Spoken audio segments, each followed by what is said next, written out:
emotionally abusing his wife on multiple occasions.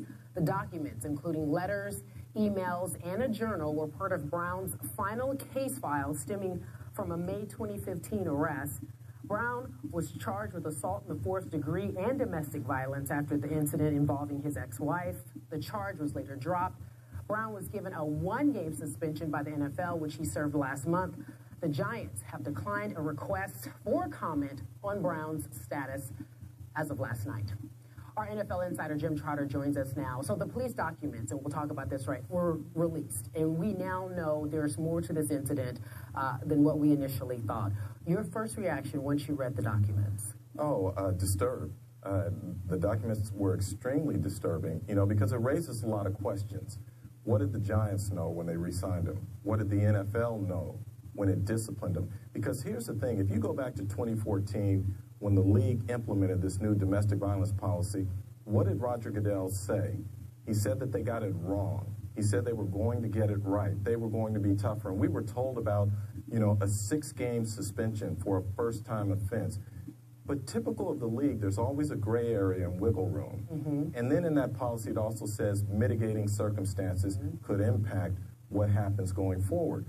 Well, they said they couldn't get law enforcement to cooperate in the Josh Brown case. They said that the wife wouldn't cooperate. But what has the league told us? You don't need to be convicted, you don't need to be charged, and we'll do our own investigations. And yet they could not come up with any of this?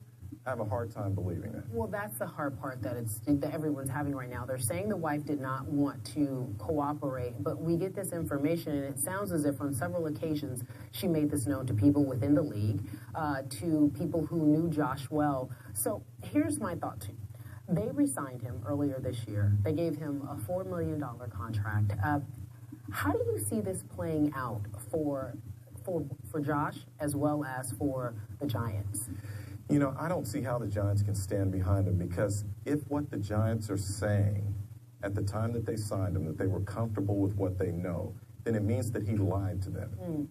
And so if you're the Giants, do you want a player who lied to you to your face on your team, who has been involved with something as serious as domestic violence, repeated cases, as Josh has written in his journals, that the wife turned over,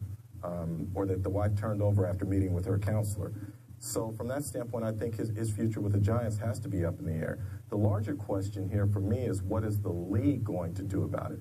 Because there seems to be gray area about whether or not the league can go back now and suspend him further.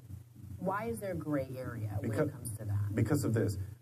When the league developed or implemented this domestic violence policy, it did it under the personal conduct policy, which meant it didn't have to be collectively bargained with the union. And if you recall in 2014, when this policy came out, the union didn't say we support it fully. The union said we were made aware of this morning, and we will protect our players' due process rights. So what this sets up for, to me, is that if the league tries to go forward and suspend him further beyond the one game, there's the potential that there could be another fight between the union and the league over this. How does this impact the perception of the NFL and its domestic violence policy? Because you talked about it earlier, how Roger Goodell said, we got it wrong. We will, moving forward, do our best to change this. Is that just empty words? Right now, you would have to say so, because, look, if you go back to when that policy was put in place, they hung on that it's a 6-game minimum suspension for a first-time offense. And yet, since that policy was implemented, there have been a handful of domestic violence incidents, and no player has received a 6-game suspension. So if you're the NFL, you can't pound your chest and say that we're going to be a leader for social change on this.